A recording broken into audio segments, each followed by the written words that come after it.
Good day. This is Dr. John Bennett for Neurosurgical TV televising from Miami Beach, Florida.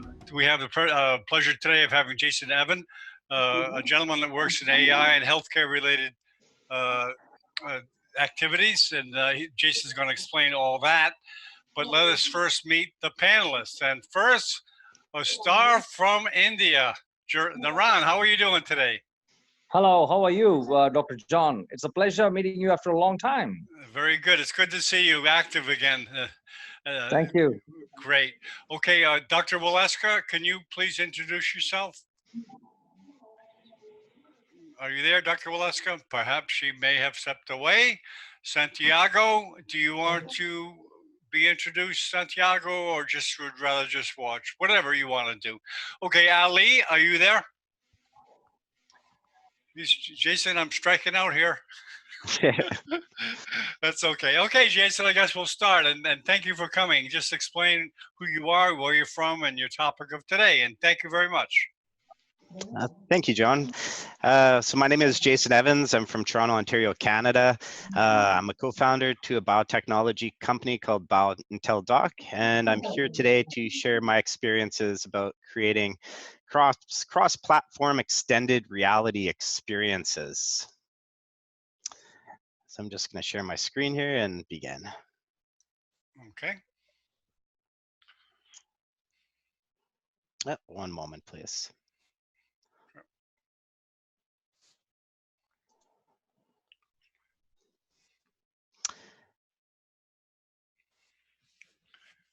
Is everyone able to see? Yes. This is, you presented this somewhere else too, right? So this is a specific presentation I came excellent. up with Especially for us. Yeah, exactly. I'm providing an update as well. Thank you. The technology we've been working on. So great. Just to explain a little bit about our company. So we're a biotechnology startup company located in Toronto, Ontario, Canada, as I mentioned. We're comprised of 3 members. So myself and Dr. John Okello and Dr. Palak Patel. They're both PhD cancer scientists that I met at Queen's University. And before we formulated BioIntelDoc, we had met and decided that our technologies that we had previously worked on in the past would be a good fit for a biotechnology company.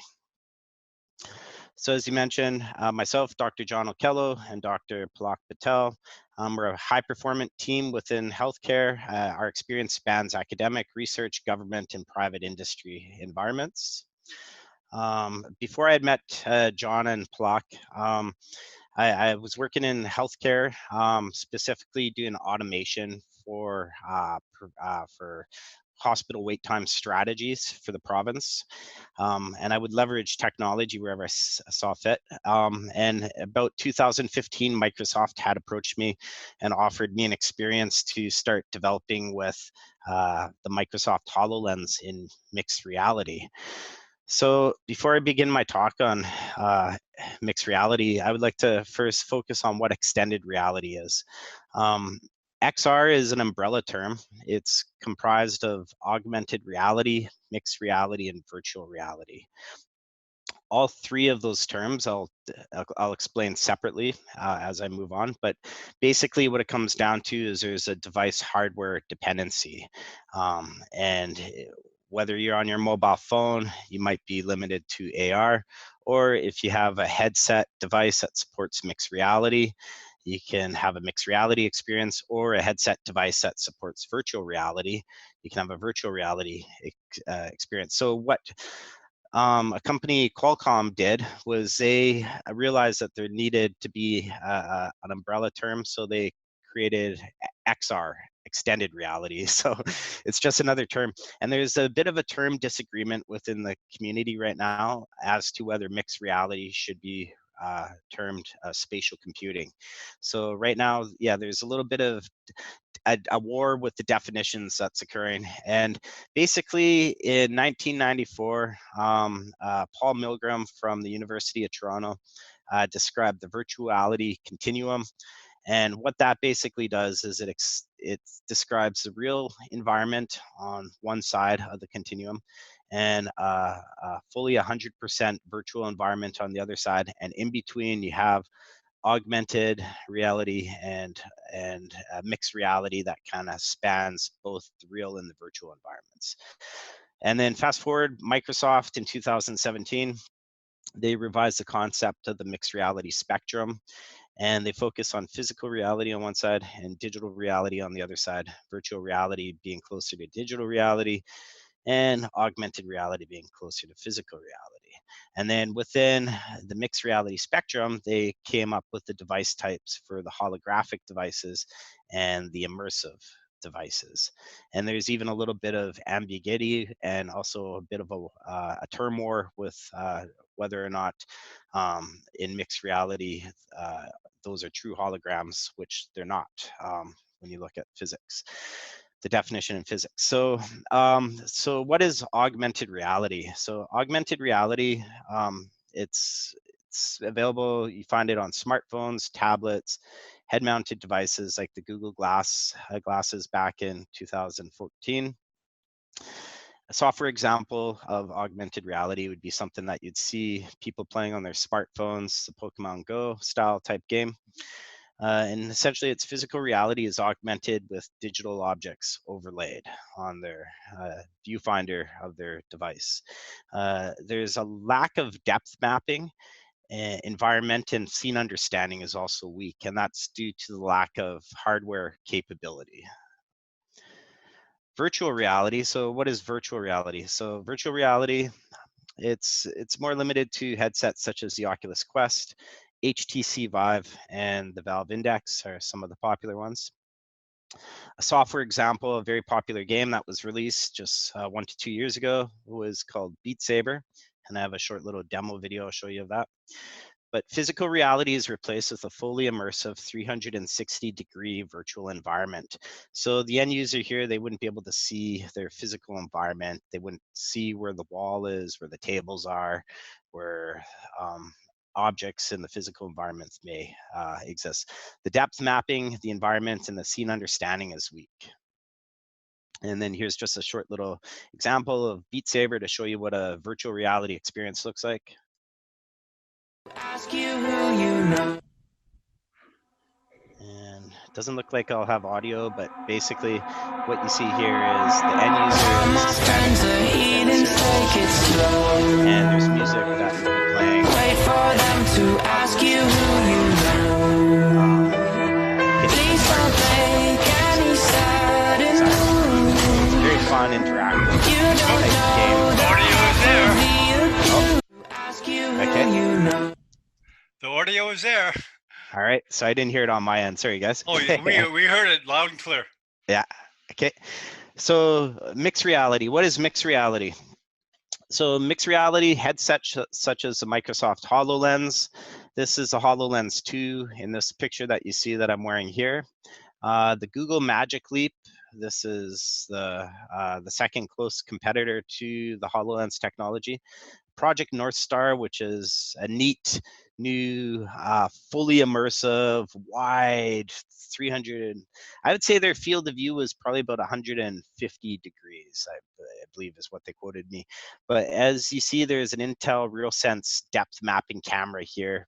It's a nice startup. I like the device. It was a good experience. Nreal, these are the new mixed reality glasses that are released. They weigh, so to give you a comparison, the HoloLens 2 weighs about 588 grams, whereas the Nreal glasses here weigh 88 grams. They're very lightweight, they're stylish, they weigh about as heavy as your eyeglasses, and they were only about $500 US. So, and they pair with your Android device. So I'll show you a software example of mixed reality that shows holographic communications from Microsoft Research. But before I show you that, I just want to point out that the depth mapping, the environment, and the scene understanding is strong. And it comes down to the depth mapping cameras that exist within these devices using infrared sensors that can produce 3D object models of the physical environments. And they're constantly doing this, so they're updating objects in the room as they move around, as they're repositioned, and that's how your holograms can be anchored to the world environment, or you can get interactions such as avatars coming in and sitting down on your furniture and having a conversation with you. So basically what happens in mixed reality is that you get the physical and digital worlds, they get both blended together. And just to show you mixed reality, the research has been around a while. This is one of the first mixed reality headsets that were from 1942. And here's an old video from between 1965 to 1968 of researchers working on what's kind of first augmented reality glasses. So my apologies for the audio if it's a little loud. I'll turn it down a bit. I can't hear it on my end, but I'll start the video.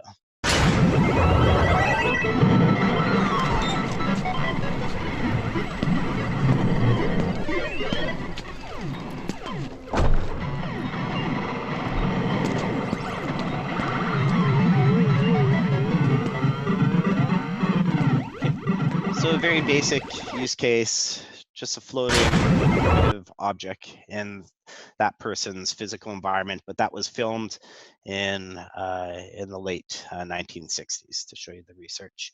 So mixed reality, this is a Microsoft HoloLens 2. This is kind of the inner workings. It's a completely standalone device that has embedded artificial intelligence algorithms within its processing units. And the processing units, in the first version of HoloLens, you had a CPU, you had a GPU, and you had a HPU. They created a holographic processing unit.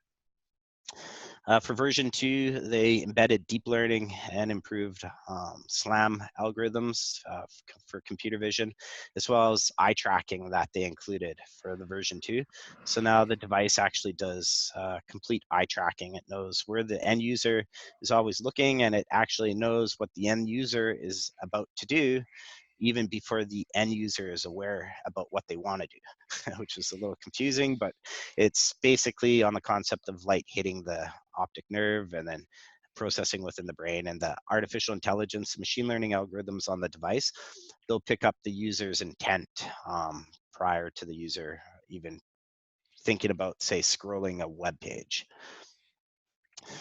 So this is just a side view of the HoloLens 2, and then this is a HoloLens 1 to show you. The device weight between the two devices is about the same.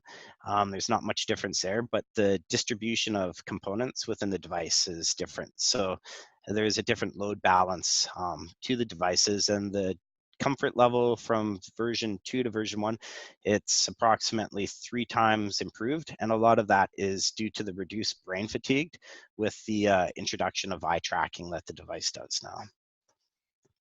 So here's a short video of holoportation. This comes from Microsoft research, and it just gives you an understanding of kind of mixed reality and what it can be achieved. And once again, my apologies for the audio if it's too loud. Hi, today we're going to show you an exciting new technology that could fundamentally change the way that people will communicate in the future. Imagine being able to virtually teleport from one space to another in real time. Hey Sergio, Yes, how does it feel like to be holoported? it feels great to be holoported. So if Sergio is to wear his HoloLens device, and I'm going to wear mine, we can see each other in full 3D in real time. We can interact and communicate as if we're co-present. Sergio, can you walk around my space?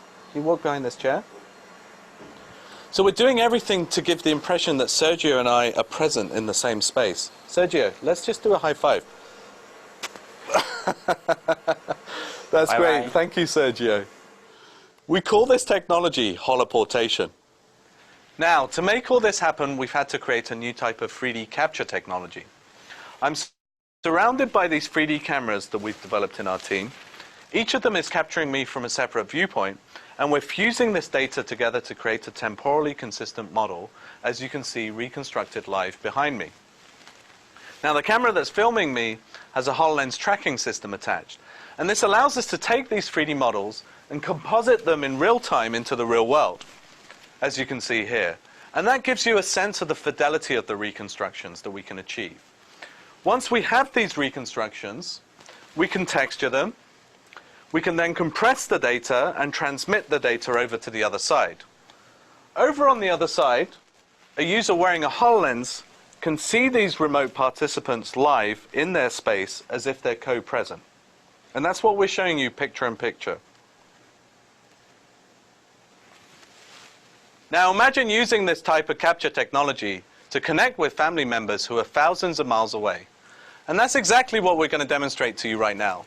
My daughter is stood in a similar capture rig somewhere else in our lab. And she's going to holoport into my space, and I'm going to interact with her wearing my HoloLens. Hi, Bob, I miss you. Hey, Lilia, I miss you too. You coming home?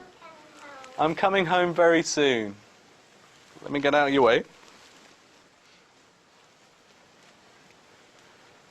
Hey, Lilia, you can only hear me, you can't see me, but what are these toys? I have toys to show you. This one, his name is Elmo. Elmo? And he can sing. He can sing, wow. And what about the other one? The other one is called Tina, and I like it because it has different stuff. Well, that's so cool. So Lilia, can you climb up on this chair that's behind you? Climb? Yeah, climb up. Be very careful. Now I'm going to count to 3 and I want you to jump. 1, 2, 3, jump! That was so cool. Oh, let me get out of your way again. I like you so much. I love you too. Come home soon. I'll be home very soon. Bye-bye. Now, in that example, we were demonstrating live 3D capture, but our system is capable of another thing. We can actually record and play back that entire session. Now, this is almost like reversing through time. And if I wear my HoloLens device, it's almost like walking into a living memory that I can see through another pair of eyes from all these different perspectives.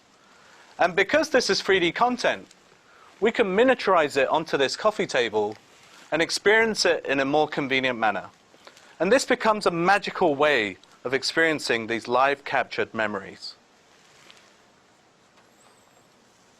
Now imagine being able to teleport to any place with anyone at any time.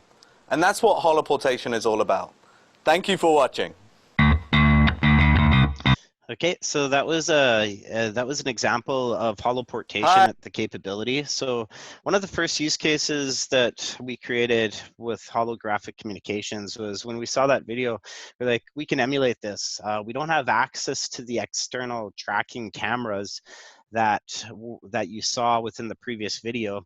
Those external tracking cameras were very expensive and you didn't really have access to them. So we came up with a solution ourselves based on those use cases to get our own holographic communications platform established. And I'll just show you the video here. So when we first got in here, it was kind of a jumble of people, then we all kind of organized ourselves in a circle and we started introducing each other. And right now, we have 3 other people here, and they're from across the country. Where are you guys right now? I'm based in Toronto.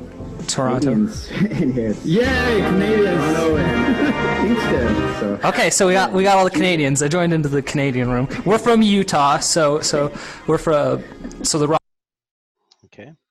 So, and that was back in 2017. So as I mentioned about the external cameras that Microsoft was using, so what Microsoft did was just recently they released the Azure Connect.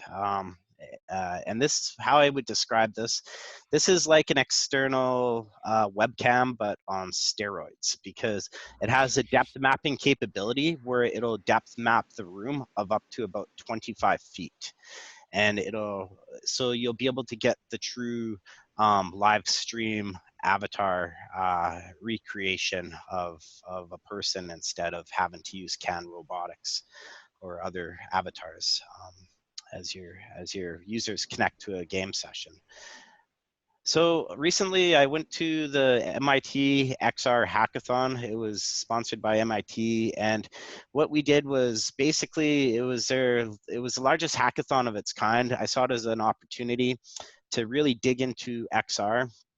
And what we did was we created, we had to form teams with people we didn't know that we hadn't worked with in the past. And then over the course of a weekend, we had to create some type of application within XR as part of this hackathon. So what we chose to do was we wanted to define what an XR experience was first. Secondly, we wanted to explore some of the current problems. And what we saw with XR was that currently, dependent on the device that you connect to an XR application with, you're kind of limited. You don't have interaction with other users. So what we saw was, with an example would be, say, a person wearing a virtual reality headset in a room full of people, and only that person in VR was able to experience virtual reality, and no one else would be able to participate with that individual. So what we did was we said, okay, let's make this more of a social experience, so that irregardless of device type, whether you have a mobile phone, a desktop, a laptop, an XR, AR, MR, or VR device, you'll be able to still join and participate in the session. So we created a video game. None of us had created a video game before, but we thought it would be a good, fun way to approach this problem. And I'll just show you a small little clip here of the application. So this is our user in virtual reality. This is his first-person perspective that he's experiencing in a fully immersed room environment that he gets placed into. Here would be end users connected through augmented reality, such as myself here, controlling the character on the mobile phone that you see as it zooms in. And through the AR perspective, that would be through third person. So when we first did this, approach this, we saw that the current XR device subtypes isolate end users within their environments. One person wearing a VR headset in a room of people without headsets. We successfully integrated with 8 XR device endpoints. So those VR devices included Oculus Quest, HTC Vive, Valve Index. The mixed reality devices that we were successful with were HoloLens version 1, HoloLens version 2, and the immersive Windows mixed reality headsets. And then, of course, the AR devices being Android and Apple. So we created a reusable XR multi-device platform to support networking and holographic communications. Just a couple of pictures from the hackathon. This was our first when we first formulated our brainstorming session, we just used simple pictures to create some type of demo experience that was going to leverage both networking and on holographic communications. And then we ended up creating this, the virtual reality first person. This is on the HoloLens.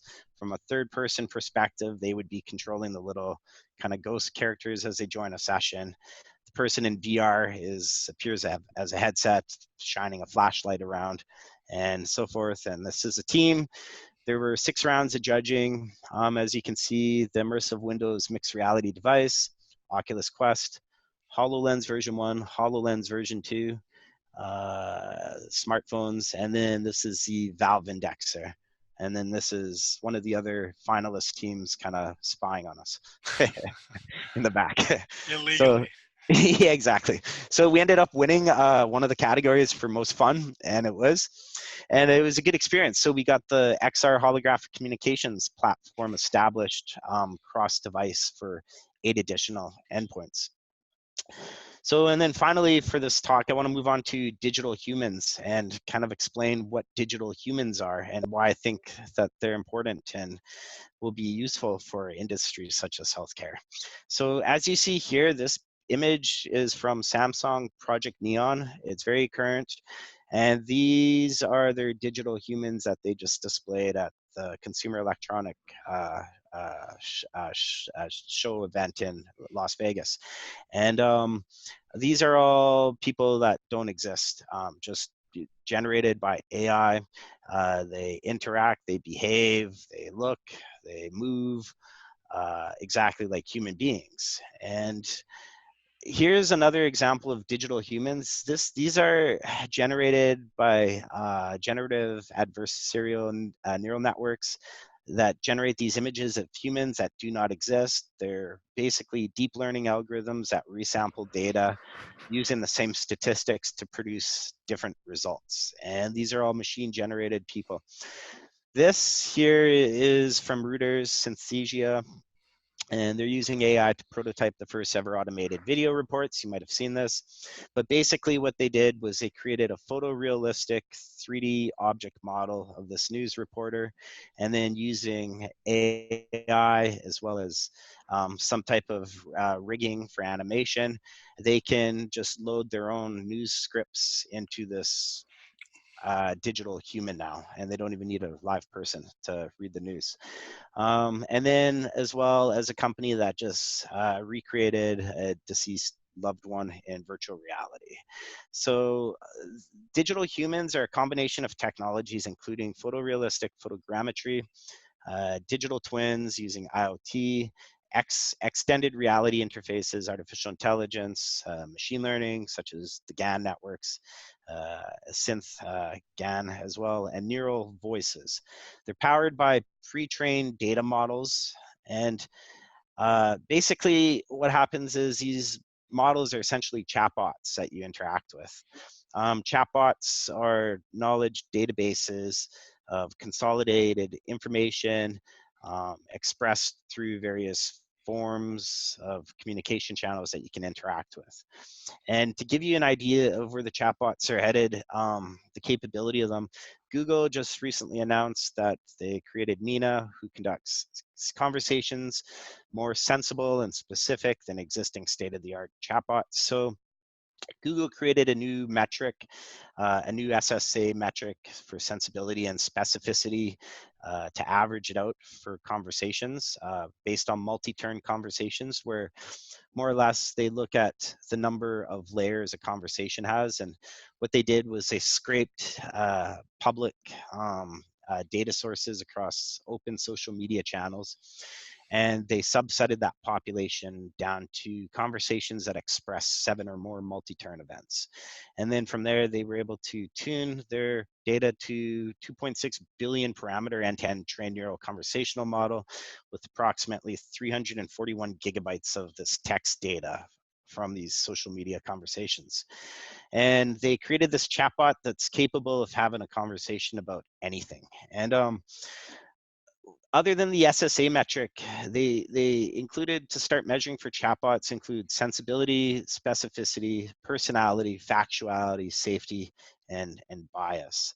And when they compare the chatbots, some of the major state-of-the-art chatbots that exist to one another, including to how a human performs for the SSA metric, average human only performs 86% of the time. And that's because a lot of people, through multi-turn conversations, they lose attention, they may say something irrelevant, more or less something that's not specific to the conversation, similar to what you would expect when you're interacting with a chatbot online. And anyhow, Mina performs at 79%, and then the other competitors are 56. So it's just kind of goes to show you kind of where the chatbots are at right now. And more or less, so we created a holographic chatbot of our own, and this is these knowledge bots. And for our health management platform that we're starting to create, we're integrating digital humans that are trained on specialty areas of the health sector. Hi, what causes prostate cancer?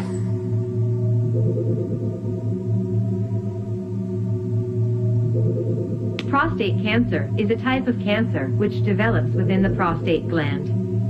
It is one of the most common non-skin cancers affecting men.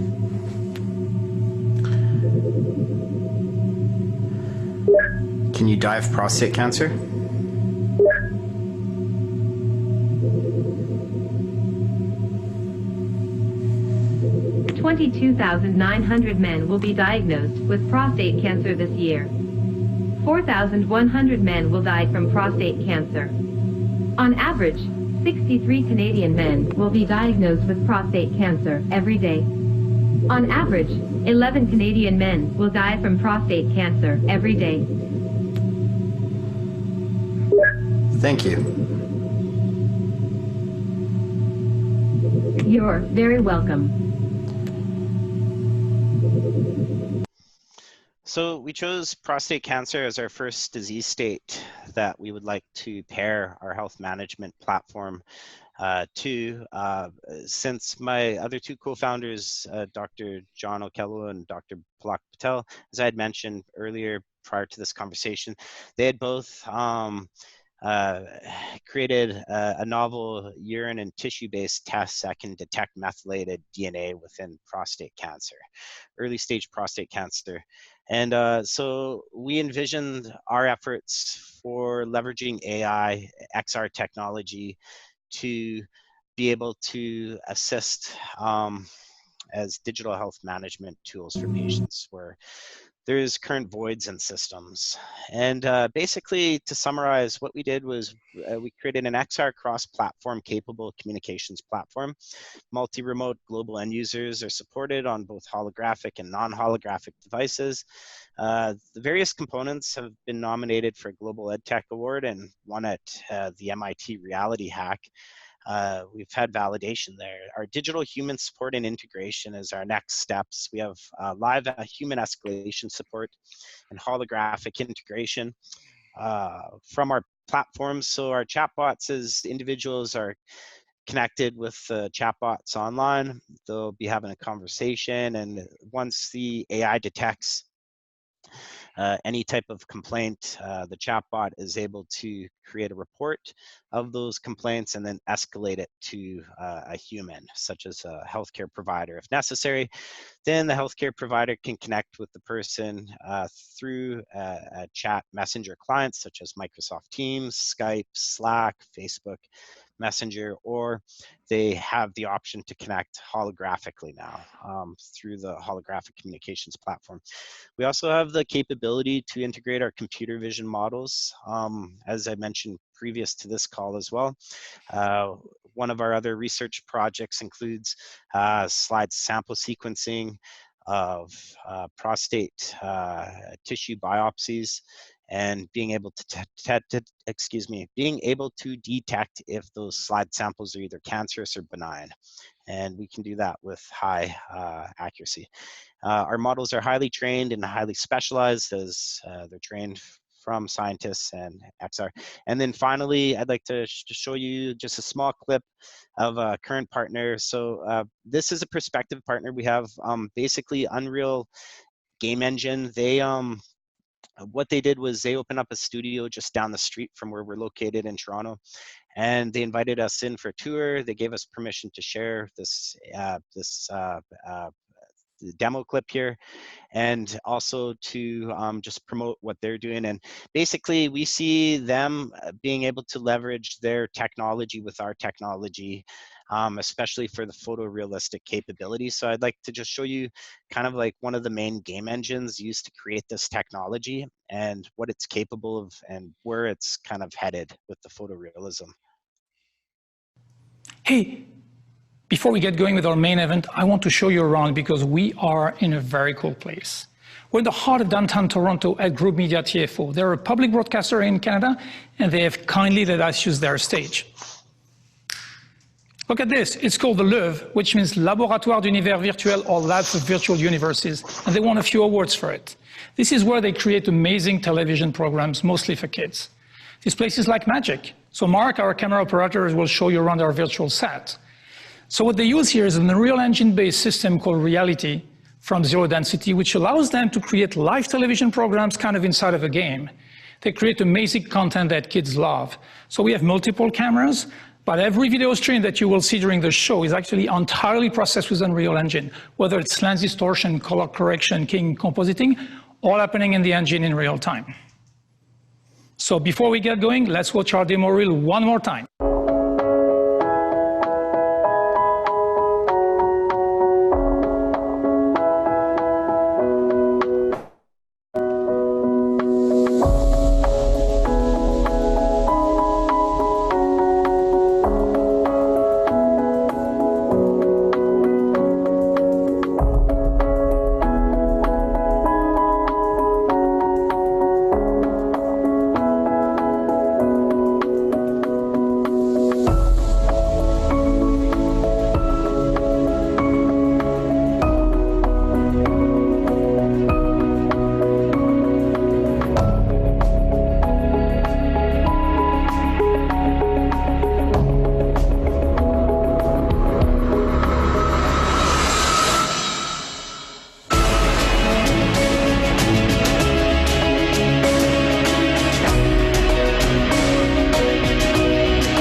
here's a few pictures of their studio that they allowed us to share as well and to promote. And yeah, so a lot of our applications as we're developing, we can continue developing and prototyping ourselves, or we can involve other partners such as Unreal and Group Media, TFO.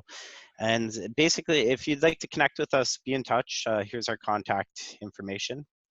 And we'd be definitely happy to discuss any ideas or opportunities that you see with this technology. So thank you very much. Well, Jason, man, oh man, another level of communication. You know, it almost seemed, and for me to even try to grapple with this mentally, it's not like other communication. It's so different than what we're used to. You know, you know, I'm not saying with video technology, what I'm doing here, not everyone accepts it very quickly, which I'm sure you get a lot more of kind of like not understanding and kind of like maybe rejecting it before you understand it. Because certainly, you know, when you start making human facsimiles, a lot of people immediately think, oh, security, I don't want someone else running around like me. But imagine it's just like all digital tools.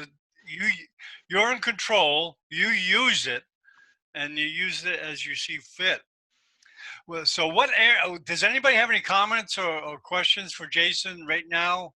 Valeska, Santiago, John O, or SM9310C? Any comments or questions? Because I have questions if you guys don't. Oh, well, maybe not.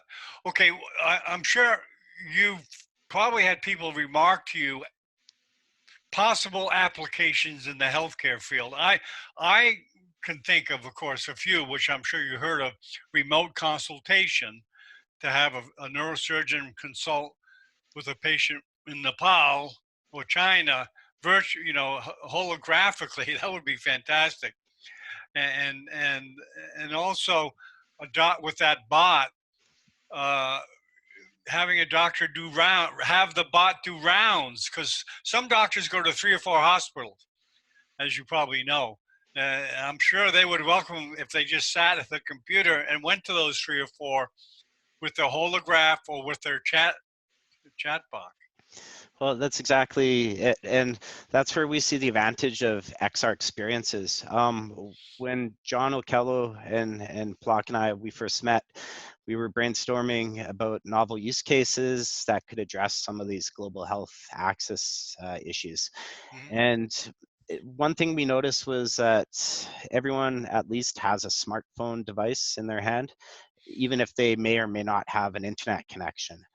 So this is where we see these applications extending towards, because you can have computer vision models loaded on people's smartphone devices, locally transacting that information, not even transmitting it across any type of data networks. You could have interactions of chatbots helping with people with common medical information needs, or access to treatment or therapies, so there's a lot of advantages, a lot of novel use cases, and we can go as low tech as a smartphone device, which is pretty common globally, or you can go as high tech as an XR interface. And so the options vary, but the services are the exact same, just different ways that they're presented through the user interface. Well, generally speaking, Jason, people that use these types of platform have to have a lot of bandwidth, right? They have to have pretty powerful computers, or no? No, because some of these models can exist locally directly on the person's storage device. Okay. So yeah, so like for instance, a computer vision model that can analyze, say, skin anomalies. You can have a version compact enough sitting on someone's local smartphone, not taking up a tremendous amount of space that's able to detect any type of anomalies and be able to store that information. And then once they arrive at, say, a facility for HCPs, that's when they could just simply use like Bluetooth to transfer that information. It might not be secure, but there could be other methods to transmit that personal data. So these are just kind of concepts and ideations. We're trying to steer clear from being a medical device and just staying within the realms of medical information, but just to give you an indication of what the technology is capable of and what it can achieve today with local constraints such as device types or storage containers. There's certainly options that exist with current technology. Does holographs gobble a lot of bandwidth? Does it take a lot of power to make a holograph? So this is where the architecture of these applications come into play. And so say, for example, you have an application that needs to perform complex quantum calculations. Well, you would offload those computations to a third-party server such as D-Wave, for example. All those calculations get performed on their servers, and then that data gets returned back to your client device, being the headset. The device itself, the headset devices themselves, such as the HoloLens, they have local storage, but the apps themselves are limited. They're on 32-bit. HoloLens version 1 was a 32-bit micro processor unit. HoloLens 2 is 64 bits now, but HoloLens 1, your app sizes were limited to about a gigabyte in memory, and the storage, not so much, but the local storage device itself only has 64 gigabytes of storage, which isn't much. But so what Microsoft did with creating XR experiences for HoloLens is a lot of the, say, the complex GPU performance is offloaded to Azure servers, and then the rendering gets returned back onto the local device itself. So it takes away the application storage too. So to answer your question, yes, current technology supports performance issues when storage and bandwidth may be a problem. So along the same line, certainly the advent of G5 will improve this technology of holograms. That's right. Yeah, especially for the networking capability. In fact, like when we were developing the GhostBus XR, the multi connected end user cross-platform app at the MIT Hackathon, we were competing with all these other devices accessing the public Wi-Fi networks. So, so we were having issues with connectivity, spotty network connections. The data itself being transmitted, it's not much, it's just flat. Basically we're transmitting a couple streams of data, one being the transformation object position changes of the game objects that connect to a scene, such as when an end user joins a session, they connect as an avatar. Well, only the X, Y, and Z coordinates get transmitted to track the positional changes of that person within the environment. And then the second one is the audio that gets transmitted and offloaded to other servers to get processed. And so the bulk of the data, I'd say, would be kind of more audio data, but it's streamed. And so there's, once again, there's definitely solutions on how to do this. And to answer your question about the 5G, yeah, absolutely. 5G will make a huge impact on XR devices. In fact, that's one of the main technologies, along with other technologies such as like self-driving cars. That's where and IoT devices, that's where 5G is going to make a strong impact. Okay, well, Valeska, do you want to make a remark of what you wrote in the chat?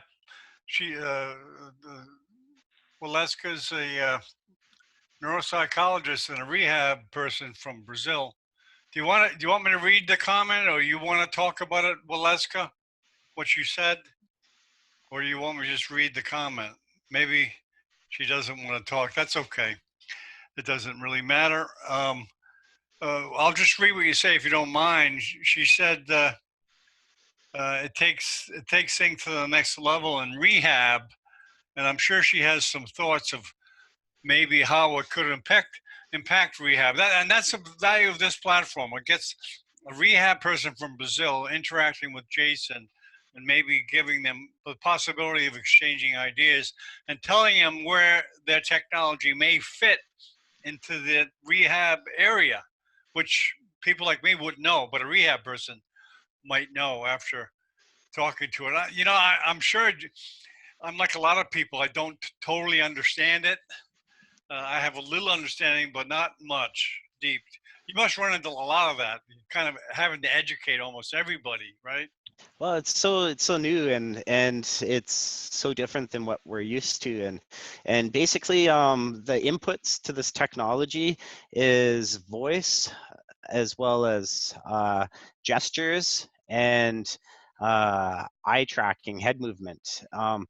So thinking of that, you're kind of entering a new design paradigm, and conversation is the new user interface, and there's so much strength to that, and it's just a matter of wrapping your mind around how to design this in such a user-centric way where it's first of all safe for them, secondly fully immersive because you're dealing with such heavy multimedia content. End users are going to have a very high expectation for the level of immersive experiences. And then thirdly, like the Ghostbus XR, like we had to think, okay, fine, we're going to create this game, sure. What does it look like on a mobile phone versus what should it look like in VR? What's appropriate? So wrapping your mind around, okay, well, sure, now you have a camera, you need a third-person perspective, you could shrink the entire scene into such a small unit on a mobile screen that it's going to promote user interaction, and it's going to make a very nice seamless user experience. And then the same thing for the virtual reality. So it's thinking of these concepts of, okay, you run into new design problems too, like with the holographic communications. When we tested it out with bulk users, we had 38 co-joined users in this first session, and then thinking, okay, if I'm in a small area of space, but someone from China connects from a giant warehouse and they walk 30 feet while they just walk through a couple of my walls, they're in another room that I can't even access through my living space. So what's an appropriate way to bring that person back to the scene, or make sure that people are anchored in a position that's going to work in everyone's environment? Should you use animations that get triggered based on the spatial boundaries of the room that are mapped? So these are kind of the new problems that you run into, and then it requires just thinking of things that you never considered prior. Well, I'm especially interested in communication because that's what I do. With video platforms, communicate. I think the G5 is going to change communication tremendously. I mean, we'll be able to communicate so easily. I'm not talking virtual reality or the realities, but just from the internet. Everyone, most people in the world, you'll be able to communicate with, and probably holographically once it's really cranked up across the world, not just in civilized areas. I think people with smartphones, I think, will become so powerful that they won't need to be near a major metropolitan area. It'll reach rural areas, which will certainly affect a ton of 5/6 of the world.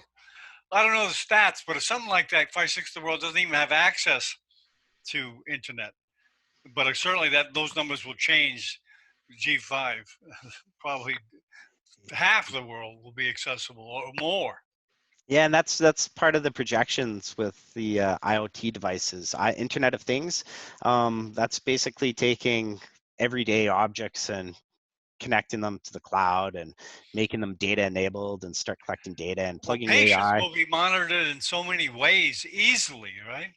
And that's another So another component that we're focusing on with our platform is integration of IoT devices and how to centralize the data in such a way that you can discover new learning opportunities from that data that's being collected. Because currently there's all these devices, they're all collecting different streams of data, but they're not talking to one another. Okay. And that data can be centralized in such a way that you apply machine learning to it.